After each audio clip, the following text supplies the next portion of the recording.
barang siapa yang mengikuti orang-orang kafir di dalam hari raya mereka, menyerupai orang-orang kafir non-muslim dalam hari raya mereka. Pada seorang kafir, walaupun kafir itu punya hubungan baik dengan kita, tapi mengucapkan selamat terhadap hari rayanya, maka di situ kata ulama-ulama terdahulu dilarang, tidak diperbolehkan masuk kategori maksiat, bahkan berhak untuk dihukum. Ancaman-ancaman yang ada, termasuk kalau ada sweeping ataupun juga aksi tolak peribadatan dan lain-lain, konflik SARA dan tawuran tadi dilaporkan oleh Bapak Kapolri. Dalam hal ini Polri akan mengambil tindakan tegas terhadap hal-hal yang seperti itu. Sehingga Presiden meminta kepada Polri pada dalam rangka menyambut Natal dan Tahun Baru ini, aksi-aksi yang seperti itu tidak ada. Karena orang-orang kafir ini mulai berani. Padahal dia minoritas. Dia mulai. Kau pertama kafir, kedua goblok. Kitab Bible Kristen itu bohong. Saya bukan mengatakan Bible Kristen fiksi. Bible Kristen itu palsu. Karena di salib itu ada jin kafir. Karena di salib itu ada jin kafir. Karena di salib itu ada jin kafir. Haleluya. Ya, untuk mengalihkan perhatian kita dari para penista agama. Kamu anak Tuhan dari mana? Kalau Yesus anak Tuhan, pilihannya siapa? Kemudian na'udzubillah min dzalik. Anda pilih orang kafir, berarti Anda telah menyerahkan urusan umat Islam ke tangan orang kafir.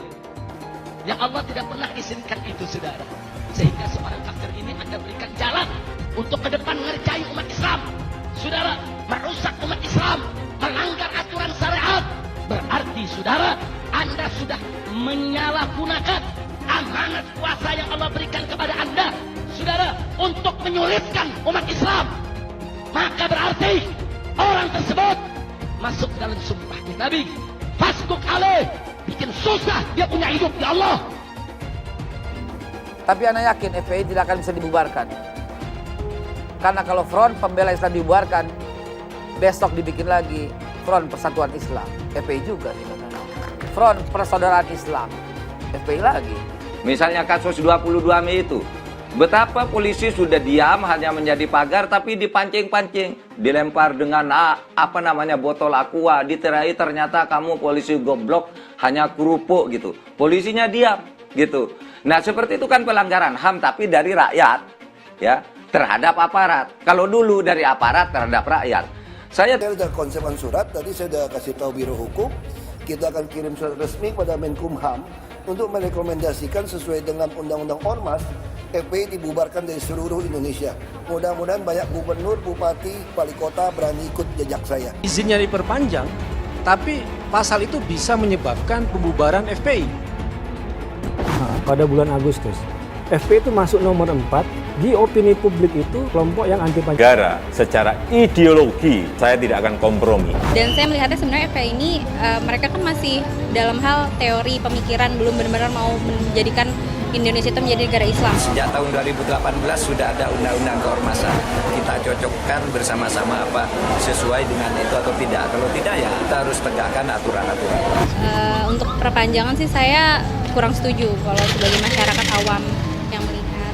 Paham-paham yang mengarah pada proses pemecah belahan integrasi bangsa, kesatuan dan persatuan, maka secara tegas kita tolak bersama-sama. Jadi untuk itu kami sangat tidak ingin ada yang mengganggu atau berusaha untuk merusak integrasi kami di Bali dan Indonesia pada umumnya. Tanah air untuk kembali bergabung bersama rakyat dan bangsa Indonesia lawan segala bentuk kezaliman dan kecurangan. Saya menuntut agar hak kebebasan saya sebagai warga negara Indonesia yang sebagai manusia tidak boleh diganggu oleh siapapun. Kami ingin tahu kalau ini permasalahan pengen cepat selesai, saya bilang. Yang kooperatif, saya bilang. Tolong doakan saya sekeluarga yang sudah 1 tahun lebih berjuang untuk mencabut pencekalan saya di Saudi Arabia. Sampai hari ini tidak ada bukti atau indikasi bahwa pemerintah Indonesia mencekal Habib Rizik.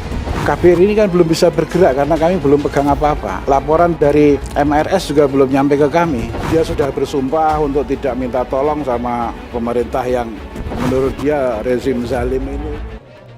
Dari penista-penista agama yang tidak tahu diri mengaku putri proklamator tapi tidak berbuat apa-apa buat negara dan proklamator bapaknya sendiri.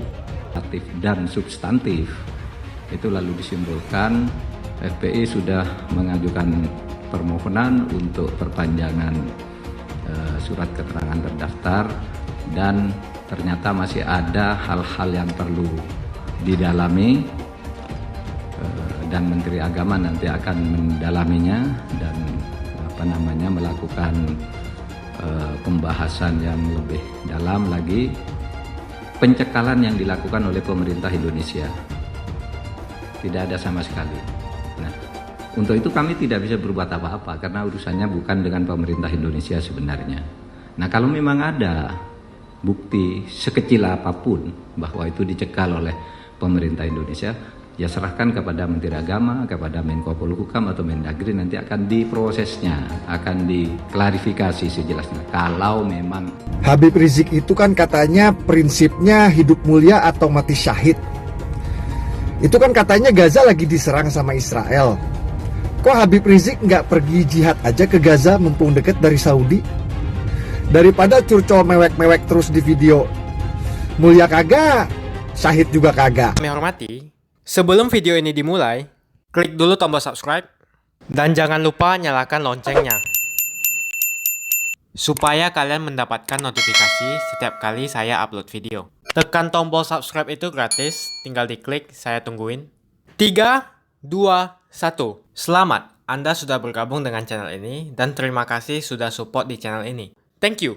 Hai semua, dengan saya Jonas Leong. Terima kasih banyak buat kalian penonton setia yang selalu menonton di channel ini.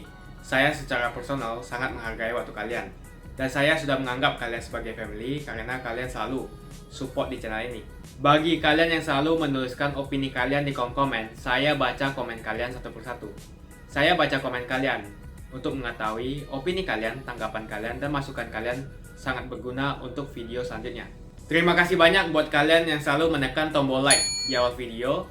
Video seperti ini membutuhkan waktu dan juga research. Dan ini semua gratis untuk kalian. Jadi pastikan kalian menekan tombol like-nya supaya saya mengetahui kalian menyukai konten yang saya bagikan. Bagi kalian yang berminat dengan investasi 12%, akan tekan link di kolom deskripsi. Thank you. Saya seorang yang berpegang kepada mazhab Syafi'i. Kemudian saya bukan seorang mujtahid, sehingga saya nggak bisa langsung menyimpulkan hukum dengan nalar saya, langsung ambil dari Al-Quran dan Sunnah. Saya hanya bisa mengutip pendapat-pendapat ulama terdahulu yang disebutkan dalam kitab-kitab mu'tabar. Barang siapa yang mengikuti orang-orang kafir di dalam hari raya mereka, menyerupai orang-orang kafir non-muslim dalam hari raya mereka. Maksudnya apa? Di ta'zir itu, ta'zir adalah hukuman bagi sebuah maksiat. Catat baik-baik, bagi semua maksiat yang tidak memiliki had secara khusus, juga tidak memiliki kafarah. Kalau dia punya hukuman secara khusus, punya had khusus seperti zina, maka nggak ditakzir, tapi kena had, dicambuk atau dirajam, atau punya kafarah tersendiri, seperti orang yang melanggar sumpahnya, maka itu ada kafarahnya. Tapi kalau nggak ada kafarah, nggak ada had, maka itu kena takzir. Nah, ditazir artinya dia telah melakukan maksiat. Siapa yang menyerupai orang kafir dalam hari raya mereka, contohnya yang memakai atribut-atribut non muslim yang berkaitan dengan hari raya mereka, itu hukumnya haram, masuk kategori maksiat. Bahkan dalam mazhab Syafi'i berhak ditazir, dihukum. Kemudian dilanjutkan man hanna'ahu bi'idihi, dan barang siapa yang memberikan tahniah, memberikan ucapan selamat kepada di sini dhamir kembali ke dhimmi, pada seorang kafir, walaupun kafir itu punya hubungan baik dengan kita, tapi mengucapkan selamat terhadap hari rayanya, maka di situ kata ulama-ulama terdahulu dilarang, tidak diperbolehkan, masuk kategori maksiat, bahkan berhak untuk dihukum. Ini pandangan ulama-ulama Syafi'i terdahulu. Saya hanya mengutip. Jadi kalau Anda mengatakan yang melarang mengucapkan selamat Natal itu intoleran, nggak ada yang melarang, kata siapa? Yang melarang itu ulama-ulama terdahulu. Saya belum menemukan ada yang membolehkan mengucapkan selamat Natal dari ulama-ulama terdahulu, ulama-ulama salaf. Yang ada hanya yang melarang saja, tidak ada yang mengucapkan, yang memperbolehkan. Itu setahu saya. Wallahu a'lam. Kalau ada yang mengatakan memperbolehkan dari ulama-ulama dulu, silakan, saya tunggu mana ibaratnya. Yang yang saya dapatkan yang melarang saja dari ulama 4 mazhab. Jadi selama masih ada pendapat yang dipakai oleh ulama-ulama terdahulu, kitabnya diakui dari masa ke masa, maka itu lebih baik untuk berpegang teguh, lebih selamat. Insya Allah sebagaimana kita ikuti mereka, mudah-mudahan kita dikumpulkan bersama mereka di akhirat. Urusan toleransi, kita tetap jaga toleransi, jaga kerukunan, jaga kebinekaan. Tidak boleh kita mengganggu mereka di hari raya mereka, tidak boleh kita sakiti mereka, kita hormati, akan tetapi tidak perlu ikut-ikutan beribadah bersama mereka. Dalam pandangan ulama terdahulu pun tidak perlu mengucapkan selamat hari raya mereka, karena itu masuk kategori maksiat. Ini hargai lembaga negara nih Ustaz. Nggak peduli. Mau lembaga negara mau apa nggak peduli. Kalau kalian nggak dengan hukum, nggak perlu polisi kita, betul? Betul. Biar satu yang ngomong, biar satu. Nggak perlu polisi kita ini. Polisi sudah titip pengikut. Jadi masalah di bangsa NKRI. Buyarkan polisi, betul? Betul. Takbir. Allahu Akbar. Kita datangkan laskar. Banyak lagi nanti. Jalan Sudirman Tamrin dan ruang-ruang publik seperti stasiun MRT menjadi sarana bagi saudara-saudara kita umat Kristiani dalam menyambut perayaan Hari Natal. Kami di Pemprov DKI Jakarta ingin membangun kota di mana semua warga merasakan kota ini milik kita. Semua merasakan kesetaraan kesempatan. Semua merasakan bahwa di kota ini bisa hidup saling menghargai dalam suasana kedamaian dan dalam suasana di mana kita saling support. Kita berharap ini menjadi salah satu awalan baru untuk kita membangun suasana persatuan di kota ini. Kita menginginkan agar Jakarta bisa menjadi salah satu contoh di mana kita membangun suasana kebersamaan. Semoga apa yang kita kerjakan beberapa hari kemarin menjadi babak baru yang kita bisa teruskan di tahun-tahun yang akan datang. 212 ini narasinya tidak mewakili seluruh umat Islam di Indonesia. Seperti tahun-tahun sebelumnya, awal bulan Desember merupakan agenda yang dinanti oleh kelompok yang menamakan dirinya Alumni Persaudaraan 212. Pada awalnya, kelompok tersebut mengadakan aksi demonstrasi untuk menuntut mantan Gubernur DKI Jakarta Basuki Cahayapurnama atau Ahok karena dianggap telah menistakan agama di tahun 2016. Namun kejadian tersebut dijadikan agenda yang diadakan tiap tahun oleh kelompok tersebut dengan alasan mengingatkan kejadian tersebut. Kalau pada waktu awal kita menuntut keadilan untuk ditangkapnya dan diadilinya Bapak Basuki Cahayapurnama, dan itu 212 berikutnya kita ingetin sebagai alumni dari reuni 212. Berikutnya kita ingetin, tiap tahun kita akan peringati. Tak dapat dipungkiri, agenda dari aksi 212 ini selalu bermuatan politik. Aksi di tahun 2016 jelas untuk menjegal Ahok dan sukses besar, Ahok berhasil ditumbangkan. Pada reuni 212 tahun 2017, agenda politiknya adalah menaikkan posisi tawar Anies sebagai Gubernur DKI 2017. Sedangkan agenda politik pada reuni 212 tahun 2018 adalah untuk memenangkan Prabowo di Pilpres 2019. Aktivis muda Nahdlatul Ulama Guntur Romli mengatakan, gerakan 212 adalah kegiatan politik yang menggunakan idiom keagamaan. Menurutnya, Gubernur DKI Jakarta Anies Baswedan saat ini telah memanfaatkan kegiatan tersebut sebagai jalan politiknya untuk Pilpres di tahun 2024. Presiden. Kemudian saya melihat juga adalah kalau di Pilkada DKI ada Gubernur Jakarta sekarang Anies Baswedan itu juga menggunakan, saya lihat ada indikasi-indikasi kuat menggunakan 212 sebagai jalan politik dia untuk 2024. Itu kalau kita mengamati bahwa dari rekam jejak, kemudian dari hal-hal yang kita saksikan ya, bahwa gerakan 212 itu tidak lepas dari gerakan politik ya, yang menggunakan isu-isu agama. Selain itu, Guntur juga mengatakan dalam mengadakan acara kegiatan 212, pihak terkait menggunakan informasi yang menyesatkan seperti halnya kasus pencekalan Habib Rizik yang ternyata datang dari pemerintah Arab Saudi, bukan dari pemerintah Indonesia. Acara ini juga ketika diadakan menggunakan informasi yang menyesatkan, kontroversi untuk menarik perhatian. Misalnya soal kepulangan Habib Rizik yang nggak jadi dengan alasan, dengan tuduhan bahwa itu dicekal oleh pemerintah kita. Ini kan bikin ribut. Tapi ternyata faktanya Habib Rizik tidak dicekal oleh pemerintah RI, ya, tapi oleh pemerintah Saudi. Menanggapi hal tersebut, Ketua Umum Persaudaraan Alumni 212 Selamat Ma'arif mengatakan, jika pencekalan Habib Rizik di Arab Saudi terjadi atas skenario rezim penguasa saat ini. Betul, kalau memang pemerintah nggak mencekal, ya betul. Pencekalan beliau di Arab Saudi itu atas permintaan skenario rezim penguasa saat ini. Selain itu, ia juga membandingkan posisi Ahok saat ini yang telah menjadi komisaris utama di Pertamina dengan posisi imam besar FPI yang menurutnya sedang dalam pengasingan politik. Pak Ahok selesai jadi komisaris utama, ya kan, enak. Satu sisi imam kami masih dalam pengasingan politik, imam kami hak asasinya dicabut sampai saat ini, ya kan. Selesaikan juga dong kalau ingin selesai. Mengingat nama Habib Rizik tentu tak lepas dari organisasi Islam yang telah didirikannya sejak 21 tahun silam. Sebagaimana diketahui, organisasi tersebut saat ini tengah mengalami kendala surat perizinannya. Menurut keterangan Menteri Dalam Negeri Tito Karnavian, permasalahan tak kunjung keluarnya surat perizinan FPI karena adanya masalah pada ADART Ormas tersebut. Kemudian dalam misi dan visi, Ormas FPI juga terdapat penerapan Islam secara kafah di bawah naungan Khilafah Islamiyah dan munculnya kata NKRI bersyariah. Rekan-rekan dari FPI sudah membuat surat di atas materai yang mengenai kesetiaan atau pernyataan terhadap negara Kesatuan Indonesia dan Pancasila. Tapi problemanya memang di ADART.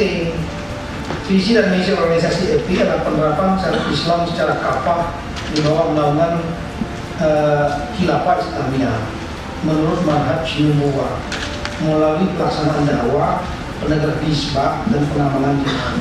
Inilah yang sedang didalami lagi oleh Kementerian Agama. Mengenai misi dan visi FPI, Presiden Jokowi pernah mengatakan jika sebuah organisasi secara ideologinya dapat membahayakan negara, ia tidak akan kompromi. Namun jika ideologinya tetap sama yaitu Pancasila, Presiden Jokowi mempersilakan untuk bersama-sama membangun bangsa. Organisasi itu membahayakan negara. Secara ideologi, saya tidak akan kompromi.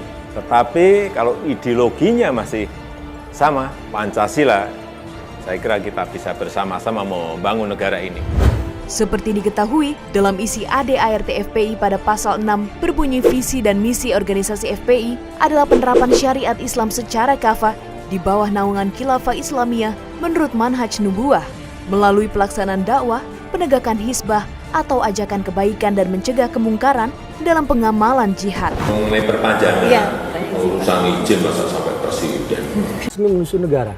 Kenapa? Karena mereka ingin mewujudkan sebuah negara di luar NKRI. Hukum harus ditegakkan, dicegah konflik ataupun benturan horizontal, dan dicegah untuk tidak ada elemen dari manapun juga, termasuk FPI, yang melakukan aksi-aksi kekerasan, apalagi tindakan pengerusakan. Tapi pasal itu bisa menyebabkan pembubaran FPI karena memiliki cita-cita Khilafah Islamiyah. Dari 1, 2, 3 sampai nomor 5 itu sudah menjadi resmi musuh negara. Kenapa? Karena mereka ingin mewujudkan sebuah negara di luar NKRI. Saya mengucapkan berjuta-juta terima kasih atas kehadiran para mujahid dan mujahidah pada hari ini, sejak di malam hari hingga pagi hari ini. Dan alhamdulillah, reuni 2019 yaitu reuni yang ketiga dengan tema Munajat dan Maulid Akbar telah terlaksana. Di dalam reuni 212 tahun 2019 ini kita akan mengumandangkan membela Nabi Muhammad SAW dari penista-penista agama yang tidak tahu diri, mengaku putri proklamator tapi tidak berbuat apa-apa buat negara dan proklamator bapaknya sendiri. Hanya kebohongan, hanya penipuan, mencari panggung politik yang tidak ada manfaatnya.